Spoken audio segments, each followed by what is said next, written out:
बिस्मिल्लाहिर्रहमानिर्रहीम, अस्सलाम वालेकुम नाज़रीन, आप देख रहे हैं द लास्ट स्टार। मैं हूं यासिर रशीद और मेरे साथ हैं सीनियर सहाफ़ी राना मोहम्मद अजीम साहब।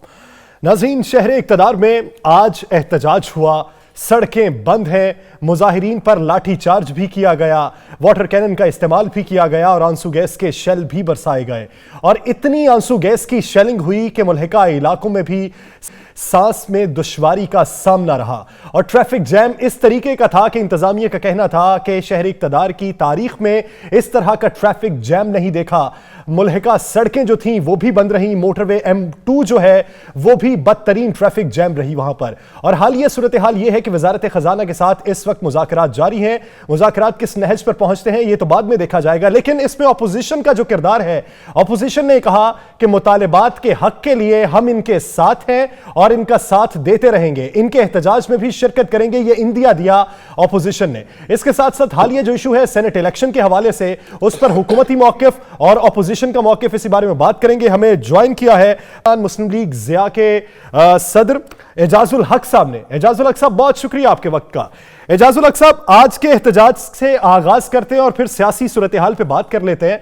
आज के एहतजाज को आप किस नजर से देखते हैं कि मुतालिबात अगर हैं तो उसके हुसूल के लिए, अपना हक मनवाने के लिए, जताने के लिए आप शहर इक़्तिदार आए, इस पर हुकूमती रवैये को आप किस नजर से देखते हैं और अपोजिशन के मौक़िफ़ पे क्या राय रखते हैं? देखिए, बड़े अफसोस की बात है जो इस तरह से लाठीचार्ज किया गया, लोगों पे आंसू गैस इस्तेमाल की गई। ये एहतजाज से पहले ही हुकूमत को चाहिए कि मुज़ाकरात का रास्ता लें। ये हमेशा ऐसा होता है कि जब किसान जाके लाहौर में धरना दे देते हैं या कोई और इस तरह धरना दे देता है और एक दो दिन जो है वो ट्रैफिक जाम रहती है और लोग जो फिर मुतासर होते हैं, तंग होते हैं, उसके बाद फिर हुकूमत जो है वो मुज़ाकरात पर उतर आती है। इसी तरह इस दफ़ा भी इनको इस नहज तक नहीं जाने देना चाहिए था कि जहाँ पर जाकर एक डेडलॉक पैदा हो जाए और फिर मार धाड़ करनी पड़े। तो ऑपोजिशन का तो काम ही है मौजूदा सूरत हाल में कि उन्होंने तो हर चीज़ से एडवांटेज लेना है, चाहे वो उसको सही समझते हो या गलत समझते हो। जो चीज़ हुकूमत के खिलाफ जाएगी वो ऑपोजिशन अपने हक में उसको कन्वर्ट करने का कोशिश करेगी। और यही आज भी हुआ है कि उन्होंने फौरी तौर पर इस बात का ऐलान किया कि वो एहतजाज करने वालों के साथ हैं। एजाजुल हक साहब, एहतजाज हुआ, एहतजाज करना एक हक है, जमहूरी हक है। 126 ना दिया, इन्होंने भी एहतजाज किया, उस पर लाठी चार्ज नहीं हुआ, उस पर शैलिंग इस तरह नहीं हुई। अब लाठी चार्ज, शैलिंग, ये सारा कुछ होना क्या हुकूमत के खिलाफ कोई अंदर से कर रहा है, हुकूमत के कहने पे कर रहा है? अगर कहने पे कर रहा है तो फिर अब उनके साथ ये मुज़ाकरात क्यों? पहली बात तो ये राना साहब के ये जो मामलात इस हद तक जब पहुंचते हैं तो लाजमी बात होती है कि कोई ना कोई हुकूमत के अंदर से भी मामलात को सही तरीके से हैंडल नहीं कर रहा होता। माजी में मैंने भी देखा है ये इस किस्म के मामलात जो हुए, ख़ास तौर पर लाल मस्जिद का जब बहुत बड़ा साने हुआ था तो एक तरफ मामला को सुलझाया जाता था और दूसरी तरफ से उनको ख़राब करने की कोशिश की जाती थी। इसी तरह से मौजूदा सूरत हाल में भी मेरे ख्याल में कुछ या तो वजारत दाखिला जो है वो ज़्यादा कंफर्टेबल हो गई थी लाहौर के एहतजाज के बाद जो उन्होंने इजाज़त दे दी थी, और जब जो ये इलेक्शन कमीशन के बाद इसके सामने जो एहतजाज की इजाज़त दे दी थी, अब वो कंफर्टेबल हो गए थे, इसलिए उन्होंने कहा कि आने दो भाई, हम देख लेंगे, हम निपट लेंगे इनसे भी। तो मैं समझता हूँ कि ये इस मामलात को यहाँ तक नहीं पहुँचने देना चाहिए। वो हुकूमती मामलात भी ख़राब होते हैं और दीगर लोगों को भी बड़ी परेशानी का सामना करना पड़ता है। एजाजुल हक साहब, आप ये देखिए कि ऑपोजिशन जो है वो अपने नुकात पे इस वक्त मुत्तफिक नहीं हो सकी कि तहरीक अदम एतमाद लाएं, लॉन्ग मार्च करें या इस्तीफों का ऑप्शन इस्तेमाल करें, और इस वक्त मौजूदा सूरत हाल में ये एहतजाज आन पड़ा जिसकी हिमायत का ऐलान कर दिया। तो क्या आप ये समझते हैं कि ऑपोजिशन को इस एहतजाज से एडवांटेज मिलेगा? देखिए, ये तो अब हुकूमत पर डिपेंड करता है ना कि मुज़ाकरात को किस हद तक और कितनी लचक दिखाते हैं। देखिए, PDM का इत्तेहाद जो है वो इस वक्त उसका शराजा तकरीबन बिखर चुका है और वो किसी एक भी मसले पर मुत्तफिक नहीं है। कभी इस्तीफों की बात करते हैं, कभी लॉन्ग मार्च की बात करते हैं, कभी सेनेट के इलेक्शन में हिस्सा लेने की बात करते हैं, कभी मुश्तरका सेनेट का इलेक्शन लड़ने की बात करते हैं। तो इसलिए वहाँ पर कोई इतना, अब हुकूमत अपनी ही गलतियों की वजह से अगर अपने पैरों पर कुल्हाड़ी मारे तो उसको तो कोई कुछ नहीं कह सकता। लेकिन मैं समझता हूँ कि ऑपोजिशन का वो दमखम जो शुरू में एक बहुत बड़ा ड्रावा था वो ख़त्म हो गया कि पता नहीं ये आएंगे तो क्या हो जाएगा। इसलिए उन्होंने जो एहतजाज किया इलेक्शन कमीशन के सामने लोगों ने देख लिया कि 4-5 हज़ार लोग भी नहीं वो इकट्ठे कर सके, पूरा जोर लगाया, ऐलानात किए कि जैसे पता नहीं क्या हो जाएगा, इलेक्शन कमीशन को टेक ओवर कर लेंगे या क्या करेंगे वहाँ। एजाजुल हक साहब, ज़रा सियासत की बात करते हैं। हमारे ही प्रोग्राम में जमीयत उलमा इस्लाम तुलबा विंग के सेक्रेटरी जनरल थे उन्होंने नजीम साहब, उन्होंने कहा कि मौलाना फजलुर रहमान को जो लीबिया से पैसे मिले थे वो जन्नत ज़ियाउल हक के खिलाफ तहरीक चलाने के लिए मिले थे कि इनके खिलाफ तहरीक चलाई जाए। क्या ऐसी कोई बात थी?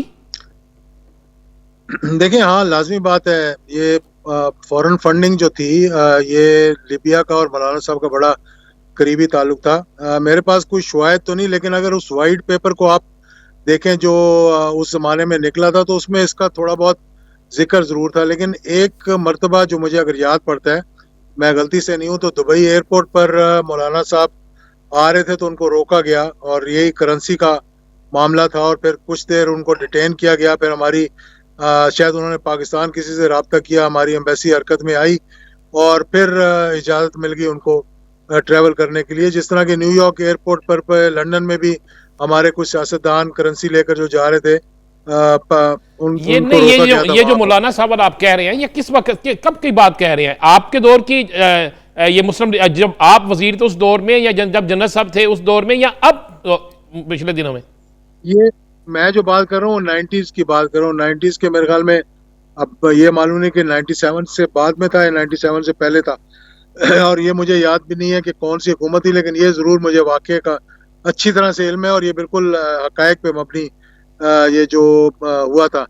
लेकिन देखें ना, ये जो लिबिया की बात की जाती है, या ये एक किस्म का खुश नहीं थे उस वक्त की जो मार्शल लॉ की हुकूमत थी उसके साथ। तो जिन लोगों ने एडवांटेज लेने की कोशिश की और ये कह करके जी मौजूदा हुकूमत के वो खिलाफ हैं, और ये 19 MRD की जब शुरू हुई तहरीक, उस वक्त ज़्यादा ये फॉरेन फंडिंग आई। और उससे पहले अगर आपको मालूम होगा कि अल जुल्फ़िकार के लिए भी भारत ने फंडिंग की, अफगानिस्तान में उनको ट्रेनिंग मिली, सीरिया में उनको ट्रेनिंग मिली, और फिर इसका फ़ायदा कुछ सियासी जमातों ने भी उठाया जिनका उनका ताल्लुक था वहाँ की हुकूमतों के साथ।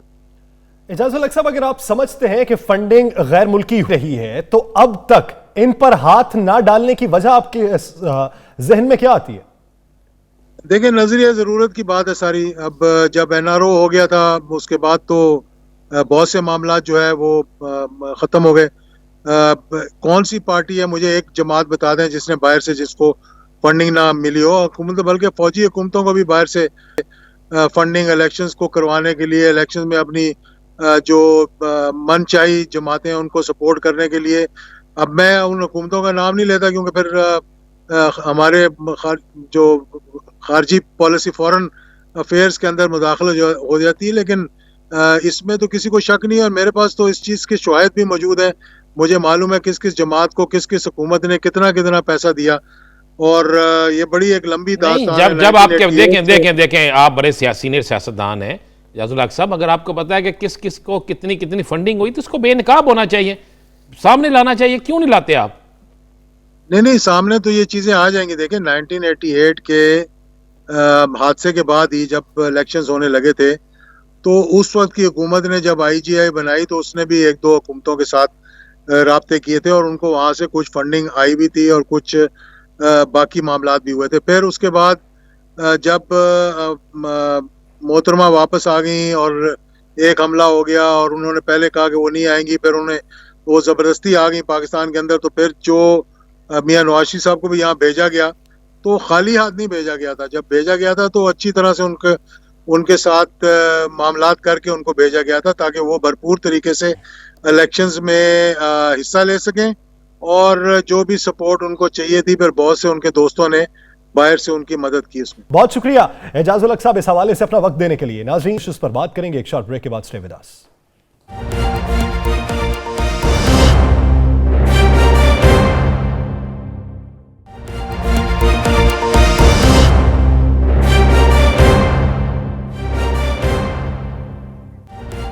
Welcome back. नाज़रीन, हमें ब्रेक के बाद ज्वाइन कर चुकी हैं वज़ीर सेहत पंजाब डॉक्टर यास्मीन राशिद साहिबा।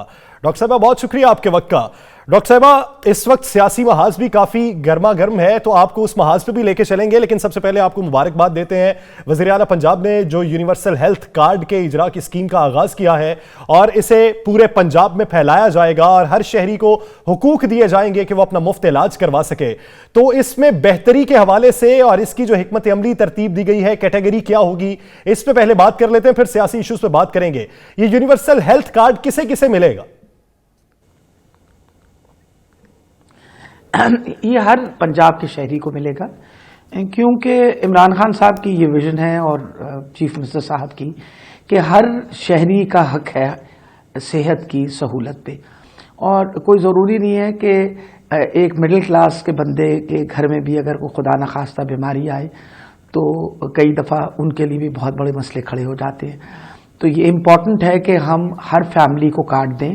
और जो नादरा ने अभी तक हमें इंफॉर्मेशन दी है वो है कोई तकरीबन 2 करोड़ और 93 लाख फैमिलीज़ हैं पंजाब के अंदर, और इंशाल्लाह हर फैमिली को ये कार्ड दिया जाएगा, एक्सेप्ट वो फैमिलीज़ जिनकी ऑलरेडी इंश्योरेंसेस हो चुकी हैं, क्योंकि कुछ ऐसी फैमिलीज़ हैं जिनकी इंश्योरेंसेस ऑलरेडी जिन अदारों के साथ वो काम कर रही हैं उनकी ऑलरेडी इंश्योरेंस हो चुकी है, तो जिनकी इंश्योरेंसेस नहीं हुई भी उन सबको काट दिया जाएगा। और ये इंशाल्लाह इस तरह दिया जा रहा है। जी बताइए। डॉक्टर साहब, हेल्थ कार्ड जो है ये कहीं सियासी बुनियादों पर तो नहीं होगा, गैर सियासी बुनियादों पर होगा? आपने कहा कि हर शख्स को दिया जाएगा। हर शख्स तक पहुंचने के लिए तरीक़ेकार क्या है? किस तरीके से आप हर शख्स तक पहुंचे हैं? किस तरीके से डाटा इकट्ठा किया गया? जी, मसला ये है कि जिसके पास पंजाब का आईडी कार्ड है, आइडेंटिटी कार्ड जिस फैमिली के पास है, उन सबको ये सहूलत दी जाएगी। डॉक्टर साहब, आप तो दोबारा से बहाल करते हैं, आवाज में कुछ मसाइल का सामना। जब तक डॉक्टर साहब से राब्ता बहाल होता है, राना साहब आप ये देखिए कि इस हेल्थ जो कार्ड है वो एक बुनियादी ज़रूरत है और पाकिस्तान तहरीक इंसाफ का यह अज़्म भी था कि हेल्थ, एजुकेशन और इंसाफ की फराहमी ये मुमकिन बनाई जाएगी। अगर ये हर फर्द तक पहुंचता है और हर फैमिली तक पहुंचता है तो आप क्या समझते हैं कि कितनी बड़ी कामयाबी है मौजूदा? ये बहुत बड़ी कामयाबी है। देखें, हर घर के अंदर एक फैमिली मौजूद है, हर घर में जो फैमिली मौजूद है उसके कोई ना कोई बीमार होता है। डॉक्टर साहब ने एक बात बड़ी अच्छी की है कि मिडिल क्लास के जो लोग हैं बेचारे, उनको भी चाहिए, किस वक्त उनके पास पैसे भी नहीं होते। अगर ये इनका मंसूबा कामयाब हो गया, अगर हुकूमत पंजाब ने इस पर कामयाबी हासिल कर ली, तो वज़ीर-ए-आज़म पाकिस्तान का वो एक जो पहला ऐलान था कि हर शख्स के घर, हर शख्स को इलाज मुयस्सर हो सकेगा, हर शख्स को तालीम मुयस्सर हो सकेगी, तो पहला स्टेप तो इनका मुकम्मल हो गया। और ये पंजाब क्या पाकिस्तान की तारीख में पहली दफ़ा हो गया सर। आप देख रहे हैं कितने लोग हैं बेचारे जो सरकारी अस्पतालों में दर दर की ठोकरें खाते हैं, जो सरकारी अस्पतालों के बाहर कई रोज़ तक बैठे रहते हैं कि शायद आज बारी आए। जब उन्हें कार्ड मिल जाएगा तो वो प्राइवेट हॉस्पिटल पे भी जा सकेंगे, और फिर सरकारी अस्पताल जो है उसको भी बहुत सी उसमें सहूलतें मिल जाएंगी कि सरकारी अस्पताल को पता होगा कि ये जो कार्ड वाला मेरे पास आ रहा है, इसका जितने अखराजात हो रहे हैं, इसका अखराजात जो हुकूमत है वो बर्दाश्त कर रही है। तो ये बहुत सी चीज़ें, बहुत सा सिस्टम ठीक हो जाएगा, और बहुत से प्राइवेट क्लिनिक्स, बहुत सी जगहों पर जहाँ पर गरीब आदमी नहीं पहुँच सकता वो भी पहुँचना शुरू हो जाएगा, अगर ये मंसूबा इनके दौरे हुकूमत में मुकम्मल हो गया। डॉक्टर साहब ने जिस तरह कहा कि 2 करोड़ से ज़ायद लोग हैं, ख़ानदान हैं, और 2 करोड़ से ज़ायद ख़ानदान में अगर ये पहुंच गया जिसके पास पंजाब का शनाख्ती कार्ड हो, बल्कि ये तो होना ये चाहिए, हर सूबे में ये होना चाहिए या सर, सिर्फ पंजाब नहीं, हर सूबे में ये होना चाहिए, क्योंकि पाकिस्तान के हर शहरी को इसकी सहूलत मिलनी चाहिए। हर शहरी जो है वो चाहता है कि उसे सेहत की सहूलत मिले, और सेहत की सहूलत जब उसे मिलेगी तो मैं समझता हूँ वाकई जो एक नया पाकिस्तान जिसका ये इन्होंने वादा किया है वो नया पाकिस्तान यही होगा। राना साहब, जैसा कि वज़ीर-ए-आज़म इमरान खान साहब ने आज एहसास कफालत प्रोग्राम के बारे में भी बात की कि इस पर कोई नहीं उठा सकता, ये जितना शफाफ बनाया गया है, आप क्या समझते हैं कि मौजूदा दौर में और माजी के अदवार में ये जो प्रोग्राम्स चलते रहे, स्कीम्स चलती रही, मौजूदा दौर की स्कीम माजी की स्कीम से किस हद तक मुख्तलिफ है? नहीं यार सर, इसमें तो मैं भी कहूँगा, देखें बड़े बुरे हालात थे लोगों के कोरोना में, तो मैंने ऐसे लोगों को देखा है, बल्कि अक्सरियत ऐसे लोगों की देखी है जिन्होंने PTI को वोट नहीं दिया था, लेकिन उनके भी कार्ड बने, उनको भी पैसे मिले, और वो पैसे लेकर गए, उन्होंने दुआएं भी दी। जब मैंने उन लोगों से पूछा, उन्होंने कहा जी हमने तो कभी भी इनको वोट नहीं दिया था, हमने तो वोट फलाह पार्टी को दिया था। यानी बिला तफरीक वो काम हुआ था, और एहसास प्रोग्राम वाकई पाकिस्तान के अंदर शफाफ प्रोग्राम था। सही। राना साहब, आज एक ऑब्जेक्शन भी देखने में आया है कि NCOC के सरबराह असद उमर साहब ने एक एतराज उठाया कि तरीकाकार जो है वैक्सीनेशन का, उस पर अमल नहीं किया जा रहा है SOPs पर। क्या ऐसी भी कोई हकीकत है? देखिए, लाजमी बात है उनके पास कोई ना कोई रिपोर्ट्स आई होंगी, उनके पास कोई डिटेल आई होगी। असद उमर वैसे बात तो नहीं कर रहे होंगे। तो ये इशारा किस सूबे की जानिब होगा? ये मेरा ख्याल है ये ज़्यादा सिंध और बलूचिस्तान की तरफ किया गया होगा। सिंध के हवाले से उन्हें काफ़ी शिकायत भी थी और ज़्यादा मामला तो थी। अगर पंजाब के हवाले से है तो भी डॉक्टर यास्मीन राशिद जो हैं वो भी इस मामले में हमें क्लियर कर देंगे। लेकिन मेरा ख्याल है कि मेरा अंदाज़ा है कि ये ज़्यादा सिंध की बात हो रही है, क्योंकि सिंध हुकूमत जो है वफाक की तरफ से मिलने वाली किसी चीज़ को भी जो है वो लेने के लिए तैयार नहीं है। डॉक्टर साहब आपसे पूछते हैं, डॉक्टर साहब असद उमर साहब ने आज कहा इजलास में कि वैक्सीन जो है कोरोना वैक्सीन, इसके हवाले से कई जगहों पे शिकायत आ रही हैं कि बिल्कुल रूल्स पर अमल नहीं किया जा रहा, रूल्स के हट के किया जा रहा है। ये आपके सूबे से शिकायत है या किसी और सूबे से? हमारे सूबे से तो बिल्कुल शिकायत नहीं है। वजह यह है कि जब कैटेगोरिकली ये सब ने डिसाइड कर लिया था, जिसमें हम सारे हेल्थ मिनिस्टर शामिल थे, कि हमने सिर्फ पहले हेल्थ केयर वर्कर्स को दे दिए, तो अल्हम्दुलिल्लाह हमने पंजाब के अंदर अब तक जो 5,500 हेल्थ केयर वर्कर्स हैं उनको हम ये वैक्सीन दे चुके हैं, लग चुकी है उनको। और इंशाल्लाह 70,000 जो वैक्सीन आई है उनका टोटल हर बंदे का आईडी कार्ड हमने ऑलरेडी जमा करवा दिया, जो सब हेल्थ केयर वर्कर्स हैं, क्योंकि हम इस बात पे यकीन करते हैं कि जब तक सबसे पहले अपने हेल्थ केयर वर्कर्स को हम प्रोटेक्ट नहीं करेंगे तो अनफेयर है कि किसी और को ये वैक्सीन दी जाए। और हमारे हेल्थ केयर वर्कर्स को तकरीबन 3.5 लाख बनते हैं जो बिल्कुल फ्रंट लाइन पे काम कर रहे थे। इसलिए पहले डॉक्टर साहब एक बता दीजिएगा, क्या ये 5,000 जिन लोगों को लगी है वैक्सीन, इनमें से कोई बीमार तो नहीं हुआ, कोई रिएक्शन नहीं हुआ? नहीं, अल्हम्दुलिल्लाह जी, सबको बड़ा क्लोजली ऑब्जर्व किया गया है और इनमें से अभी तक कोई ऐसा एडवर्स साइड इफेक्ट किसी का भी नहीं आया। हल्का सा बुखार, इसके अलावा किसी ने कोई किसी किस्म की शिकायत नहीं की। तो अल्हम्दुलिल्लाह वैक्सीन हमारी बिल्कुल जो जिस तरतीब में हमें एनसीओसी ने कहा है वो बाकायदा पिन कोड वो इशू करते हैं, उस पिन कोड के मुताबिक वो ये भी बताते हैं कि किस सेंटर में जाके लगवाएं। तो हमने सारे सेंटर्स हर वक्त तैयार रखे हैं और उसके मुताबिक उन सारे अपने हमारे फ्रंटलाइन हेल्थ वर्कर्स को लग रहा है। और जो अच्छी बात है, मैं ये भी बताना चाहती हूँ, इसमें सिर्फ ये नहीं कि सरकारी हेल्थ वर्कर्स जो हैं उनको सिर्फ हम दे रहे, हमारे जो प्राइवेट हॉस्पिटल जिन्होंने कोविड का के ऊपर काम किया है उनके लिए भी बाकायदा 7,000 वैक्सीन जो है उनके लिए भी रखी गई है।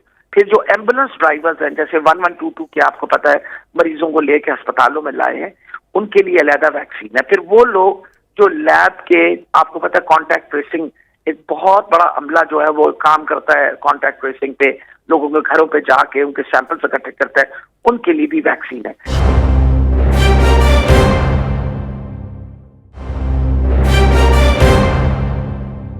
जो सहाफी सारा दिन आपके लिए काम करते हैं, इन लोगों को जाके कवर करते हैं, उनका आपने नाम नहीं लिया डॉक्टर साहब?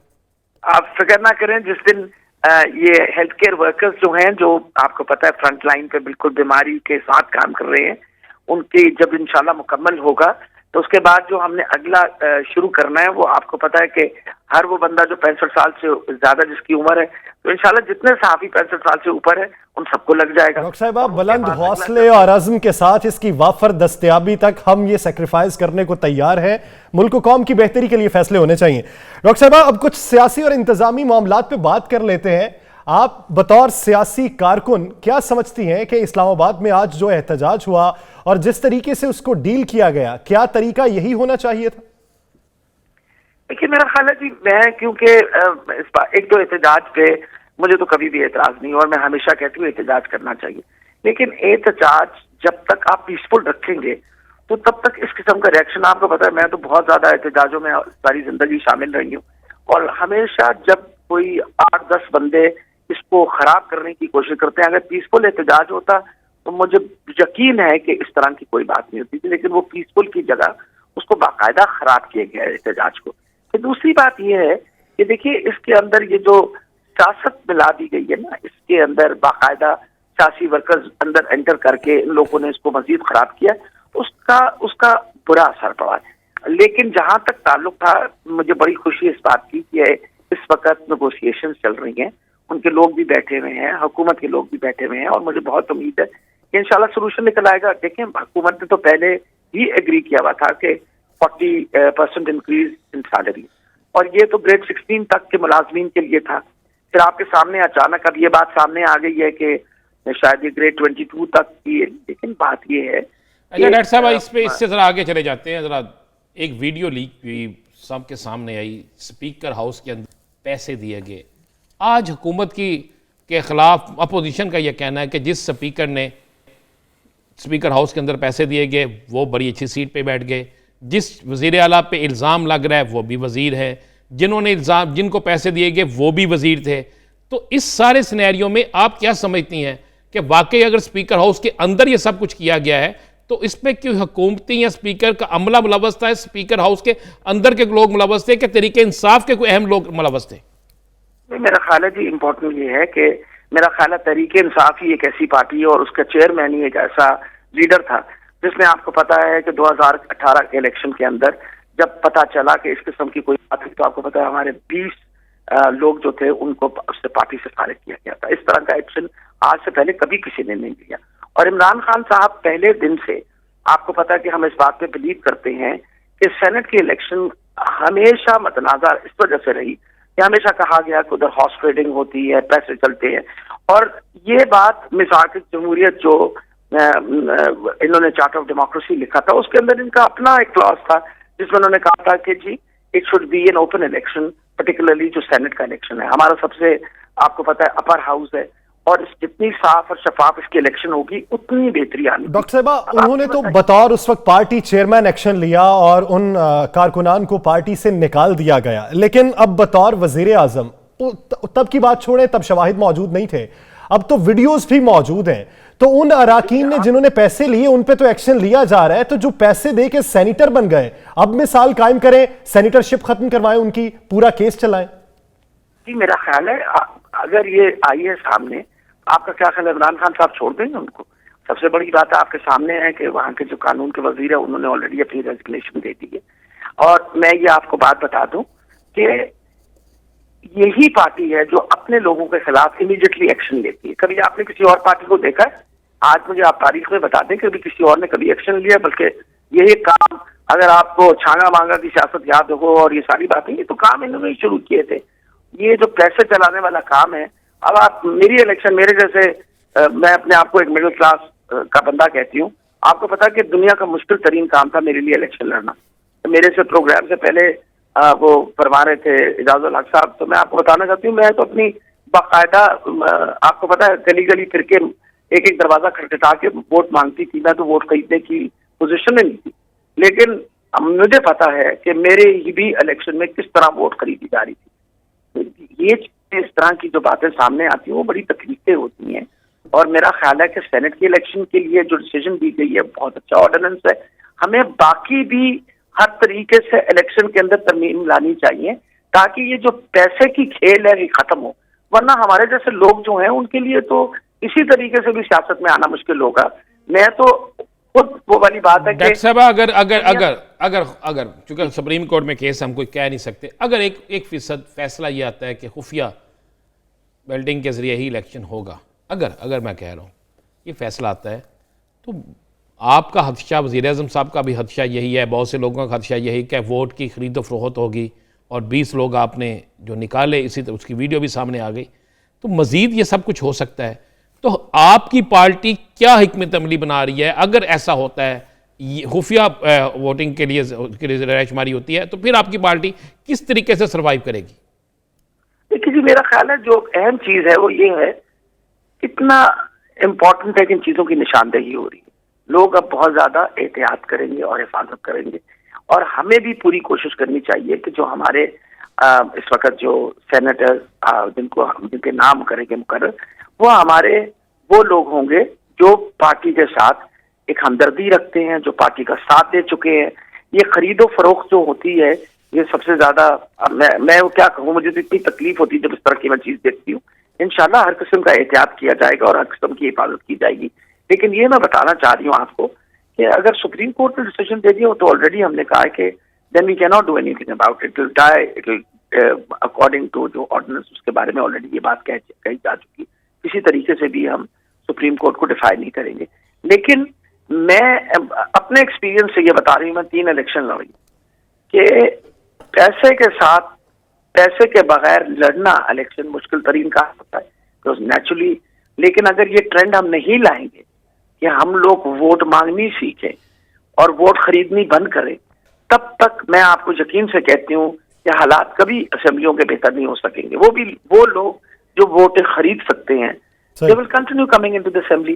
तो मेरा ख्याल है कि हमें सिर्फ सेनेट की इलेक्शन नहीं, वैसे सारे इलेक्शन प्रोसेस को जो है उसको उसकी अच्छी तरह जांच पड़ताल करके और उसके अंदर वो तब्दीलियां लानी चाहिए ताकि साफ शफाफ इलेक्शन हो और आइंदा मतनाजा इलेक्शंस ना हो, वरना तो हर मरतबा उसी तरह शोर मचता रहेगा और हम ये शोर सुनते यानी बल्दियाती इंतखाबात, बाई इलेक्शन, जनरल इलेक्शन और सेनेट इलेक्शन, सब सतह पे हर फॉर्म्स पे शफाफियत को यकीनी बनाना जरूरी होगा। तभी बेहतरीन कानून साजी हो सकती है, तभी किसी इशू पे सब स्टेक होल्डर्स मिल बैठकर बेहतरी का फैसला सर अंजाम दे सकते हैं। बहुत शुक्रिया डॉक्टर यास्मीन राशिद साहिबा इस वक्त देने के लिए। नाज़रीन, आज शाहराह दस्तूर पर जो हंगामा हुआ और जिस तरह से उन्हें डील किया गया और जिस तरह से रिएक्शन दिया गया मुजाहिरीन की जानिब से, जमीनी हकाइक क्या कहते हैं, उनमें कौन से अफराद मुलव्वस थे, इसी पे बात होगी एक शॉर्ट ब्रेक के बाद। Stay with us.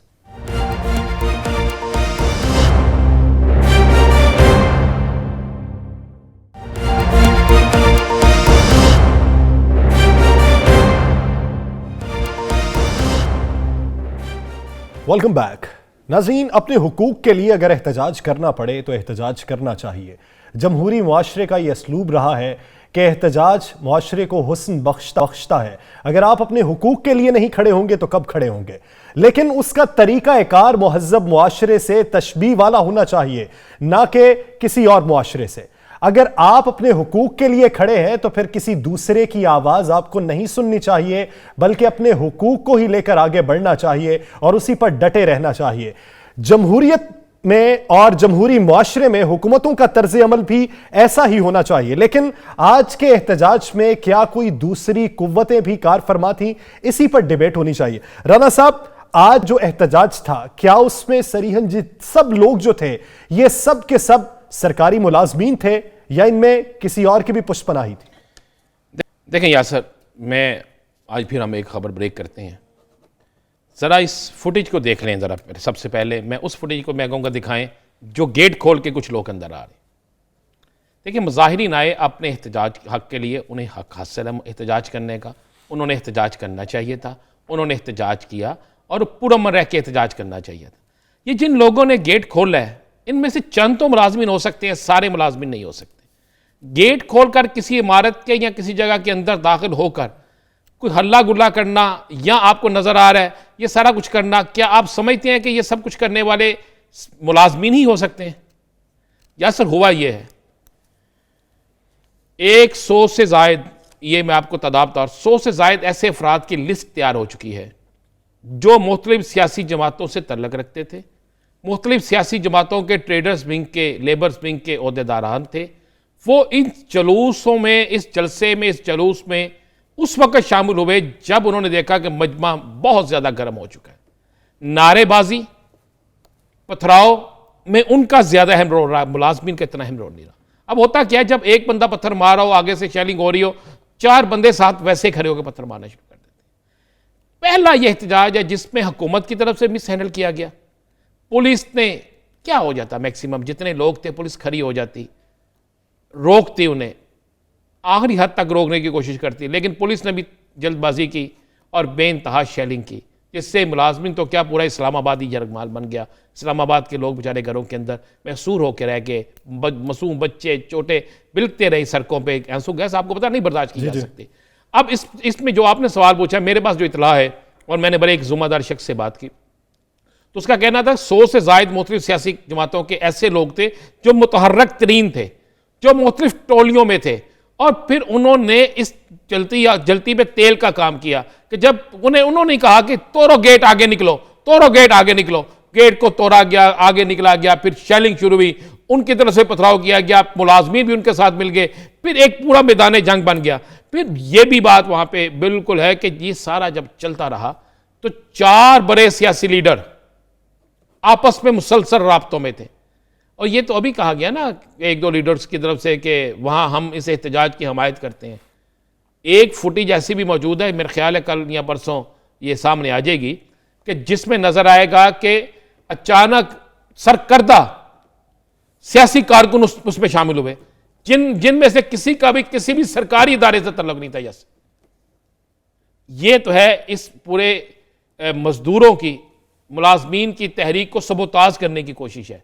ये उनके साथ हमदर्दी नहीं है, ये उनकी तहरीक को नाकाम करने की कोशिश है। दूसरी तरफ क्या हुआ कि जनाब पुलिस ने इंतहाई नाकस हिकमत अमली इख्तियार की, इंतहाई नाकस। पता था लोग इकट्ठे हो रहे हैं, सब कुछ इल्म था, इंतजामिया ने इनसे मुज़ाकरात क्यों नहीं किए?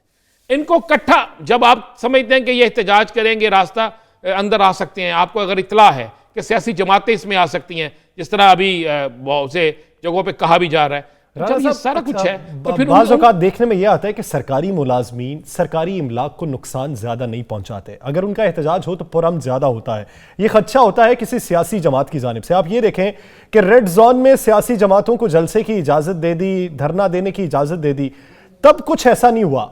आज इन सरकारी मुलाजमीन के एहतजाज में ऐसा हुआ, तो क्या वफाकी हुकूमत या वजारत दाखिला को इसकी पहले से भनक नहीं थी? बिल्कुल थी। मैं आपको बता रहा हूं कि 100% थी। इनके पास रिपोर्ट मौजूद थी, इनके पास तो यह भी रिपोर्ट मौजूद थी कि चंद दिन बाद एक और एहतजाज बड़ा होने वाला है, उस एहतजाज में भी सियासी जमातों के कारकुन शामिल होकर उसको पुरतशद्दुद बना देंगे। इनके पास रिपोर्ट्स मौजूद हैं, इनके पास इसकी रिपोर्ट भी मौजूद थी कि आज जो एहतजाज हो रहा है इसमें यह सारा कुछ हो सकता है। तो यही तो बात है, फिर इन्होंने क्यों नहीं रोका? उनसे पहले मुज़ाकरात क्यों नहीं किए गए? उनको समझाने की कोशिश क्यों नहीं की गई? अगर उनके को मुतालबा नाजायज थे तो उस पर बैठक क्यों नहीं की गई? कल आपको पता सोशल मीडिया पे वो कहते रहे उनके लीडर कि सब लोग इस्लामाबाद पहुंचे, यहां पर आगे भरपूर एहतजाज किया जाए, जो जहां पे निकले। ये जब मुझे और आपको पता चल सकता है तो क्या इनको पता नहीं चल सकता था? वहां पे जो अदारे मौजूद थे कानून नाफज करने वाले, उन्होंने इस देखिए उनकी नाअहली है। या सर जहां पे हम कहने सियासी जमातों ने इंटरफेरेंस की, सर बिल्कुल हुआ, उन्होंने इसका फायदा उठाया, उठाना था फायदा। आपका जो एक सवाल है रेड जोन में जलसा किया, अगर वो जलसे में तोड़फोड़ करते तो सीधा इल्जाम किस पे आना था? सियासी जमातों पे। कहा जाना था कि इन्होंने ये तोड़फोड़ की, सियासी जमातें, उसमें इल्जाम आता तो बदनामी होती। अब इस्तेमाल हुए हैं सरकारी मुलाजमीन, उनका नाम इस्तेमाल किया गया है और उसका फायदा उठाया गया। और ये आपको चंद दिनों में ये सारी चीजें लड़े। अगर आपके मुतालिबात जायज हैं तो उसके लिए सड़कों पर भी निकलना पड़े, निकलिए, पुरअमन एहतजाज कीजिए। दूसरी जानिब हुकूमत, रियासत मां का दर्जा रखती है और मां का सलूक भी अपने बेटों के साथ वैसा ही होना चाहिए जैसा एक बेटे के साथ किया जाता है, और उसके लाड भी बर्दाश्त किए जाते हैं, जिद भी बर्दाश्त की जाती है। लेकिन दोनों तरफ से यह मिस हैंडल किया गया, जिसकी वजह से आज बहुत से लोगों को तकालीफ बर्दाश्त करनी पड़ी है। उम्मीद करते हैं कि मामला खुश असलूबी से हल हो जाए। नाज़रीन, आगे बढ़ेंगे और बात करेंगे सेनेट इलेक्शन के हवाले से। पाकिस्तान मुस्लिम लीग नून और पाकिस्तान पीपल्स पार्टी की आने वाले दिनों में स्ट्रेटेजी क्या है? पैसे के लेन देन पे आज वजीर आजम फिर काफी बोले हैं और उन्होंने फिर से वो बात दोहराई है कि मुझे भी सेनेट इलेक्शन में पेशकश होती रही, और उनका यह कहना था कि बलूचिस्तान में 50 से 70 करोड़ में एक सेनेटर मुंतखब होगा। यह रेट आजकल चल रहा है, तो यह रेट कहां कहां पे एप्लीकेबल है, ये राना साहब से जान लेते हैं। राना साहब, आजकल रेट किस सूबे में कहां पे ज्यादा लग रहा है और इस हवाले से सरगर्म कौन सी जमात ज्यादा? देखिए जरा ये तो गौर करें कि जो 20 वोट बिके थे केपीके के अंदर, उसमें 2 सेनेटर किस जमात के बने थे? राना साहब वही है ना, आपने पकड़ा उन्हें जिन्होंने पैसे लिए, उन्हें नहीं पूछ रहा कोई जिन्होंने पैसे दिए। मैं इसी पे आने दूं, उनको भी पूछा जाएगा। ले मैं आपको बता दूं, मेरी इत्तला के मुताबिक एक पटिशन होने जा रही है और उस पटिशन में यह वाज़े तौर पे होगा कि जनाब के 62-63 की खिलाफ वर्जी किसने की, किसने अमानत में खयानत की और उसका फायदा किसने उठाया। ये एक रियासत पटिशन होने जा रही है, हो सकता है कल तक हो जाए या परसों तक हो जाए, और उस पर उन लोगों की नाहली के लिए किया जाए। अब सवाल ये पैदा होता है कि आप जरा सेनेट इलेक्शन पे यासर तारीख सेनेट इलेक्शन की उठाए ना जरा। पिछले कई सालों से जब जब सेनेट इलेक्शन हुआ है तो पैसा सबसे ज्यादा 3 जगह से चला है। 2 बड़ी सियासी जमातों ने पैसे खर्च किए हैं। मैं जमातों का नाम लूंगा तो पहले वो कहते हैं कि जनाब आप हमें टारगेट करते हैं, मैं तो टारगेट नहीं कर रहा। 2 बड़ी सियासी जमातें हैं, एक ताल्लुक पंजाब से, एक सिंध से है, जो इक्तदार में रही है, सीधी यही बात कर लेते हैं, ठीक है। और एक और 2 बल्कि 3 खानदान ऐसे हैं जिनका किसी सियासी जमात से तल्लक ही नहीं रहा, लेकिन क्या कमाल है, वो आते हैं इलेक्शन में, सेनेट इलेक्शन में आते हैं, दूसरे इलेक्शन में नहीं आते, पैसे खर्च करते हैं, सेनेटर बनते हैं, उसके बाद मौजें लग जाती हैं और हर हुकूमत में हर शख्स के वो करीब होते हैं। ये इसी तरह हुआ है। अब खान साहब ने तो कह दिया, हमारे वज़ीर आज़म साहब ने, कि 50 करोड़ 60 करोड़ तक, मेरी इत्तला के मुताबिक 80 करोड़ रेट निकल आए ये बलूचिस्तान में, बलूचिस्तान का, और 28 करोड़ केपीके में। लेकिन अब सब इंतजार पता क्या कर रहे हैं, सुप्रीम कोर्ट के फैसले का। अब कुछ लोग बददुआएं दे रहे हैं, कुछ की आसें उम्मीदें जो हैं वो ख़राब हो गई हैं, और कुछ जो हैं वो खुश हैं। कुछ खुश हैं कि ये नहीं होना चाहिए। सुप्रीम कोर्ट के फैसले के बाद ये रेट ऊपर जाएगा, ये भी मैं आपको बता दूं। अगर सीक्रेट बैलेटिंग रहे, अगर सीक्रेट बैलेटिंग पे आया तो, अगर ओपन बैलेटिंग पे आया तो फिर इस खान बात साहब तो कहते हैं तगड़े अगर सीक्रेट बैलेटिंग हुई तो फायदा ज्यादा हमें होगा। देखें किसको होता, फिर जो ये सामने आएगा आपके नजर आ जाएगा। लेकिन मैं आपको फिर बता दूं, मैंने कल भी कहा था, मैं अब भी ये वसूख से कह रहा हूं और मैं चैलेंज से कह रहा हूं कि जब वक्त आएगा हम उसे साबित भी कर देंगे कि जनाब दुबई में जो लोग जाके बैठे हैं वो किसको किस तरह पैसे देंगे, ये भी सारा कुछ तय हो चुका है। चले अब इंतज़ार हो रहा है कि थोड़ा सा इंतज़ार हो रहा है कि जब मैं एक और ख़बर देता चलूँ। आज मुस्लिम लीग नून के अंदर एक बड़े ग्रुप ने जिसका शहबाज शरीफ से तल्लक है, उसने मियाँ नवाज शरीफ तक ये पैगाम पहुँचाया कि मियाँ साहब इसकी मुखालफत ना करें ओपन बेल्ट की। अगर आपने मुखालफत की तो सबसे ज़्यादा नुकसान आपका होगा और हाँ आपको ये नुकसान नहीं लेना चाहिए। चले इंतजार करते हैं सुप्रीम कोर्ट की तरफ से ऑर्डर क्या मौसूल होते हैं, हुक्मनामा क्या जारी होता है और उसके बाद सूरत हाल किस हद तक तब्दील होती है। नाज़रीन, बात पीडीएम की करेंगे कि पीडीएम आइंदा की हिकमत अमली तरतीब देने के हवाले से क्या प्लान कर रही है और सोच विचार क्या जारी है, सिफारिशात क्या मुरतब की जा रही हैं। एक जानिब इलेक्शन कमीशन ऑफ पाकिस्तान ने 3, 4 और 5 तारीख दे दी है कि इनमें से कोई एक तारीख सेनेट इलेक्शन के लिए मुख्तस कर दी जाएगी। तो उन्हीं दिनों में लॉन्ग मार्च के हवाले से भी सोचा जा रहा है, तो सेनेट इलेक्शन की तैयारी भी चल रही है। तो दोनों सूरत हाल में चलेगा क्या, सेनेट इलेक्शन के लिए तगोदो चलेगी या आजादी मार्च और महंगाई मार्च के लिए चलेगी? राना साहब कौन से नुक्ते पे मुत्तफिक होंगे? अभी तो सिर्फ सेनेट इलेक्शन, मैं तो आप भी इस बात पे कायम हूं कि सेनेट इलेक्शन और उसके बाद फिर मार्च की तरफ देखा जाएगा। लेकिन अभी हो क्या रहा है मैं आपको वो बता देता हूँ। पीडीएम के अंदर कुछ लीडरों ने ये फैसला किया है कि 26 मार्च को लॉन्ग मार्च हो या महंगाई मार्च होता है या नहीं होता, उससे पहले इस तरह आज इस्लामाबाद में हुआ है और इसके बाद भी 4 बड़े एहतजाज होने जा रहे हैं। सर इसी महीने में 4 बड़े एहतजाज इस्लामाबाद की तरफ होने जा रहे हैं। उन चारों बड़े एहतजाज को, रैलियों को, जलसों को, जुलूसों को, जो भी आप नाम दे लें, अपोजिशन कहती है उनको इस्तेमाल किया जाए, उसको मूव बनाया जाए और अपने एहतजाज के पास अपने मार्च से पहुंचने से पहले पहले इसको इस तरीके से इस्तेमाल किया जाए कि ताकत भी किसी की, लड़ाई भी किसी की, अपना पैसा खर्च किया जाए, अपने कुछ लोग बीच में भेजे जाए, वहां पर जाकर सियासत चमकाई जाए और उससे फायदा हासिल किया जाए। यानी किसी की और लाश किसी और की गिरी गई, फायदा कोई और लेगा, यह फैसला हो चुका है। सेनेट इलेक्शन से पहले मैं कहता रहा हूं कि यही सारा कुछ होगा। सेनेट इलेक्शन के बाद मुझे मार्च जो है मार्च की तरह होता नजर नहीं आता।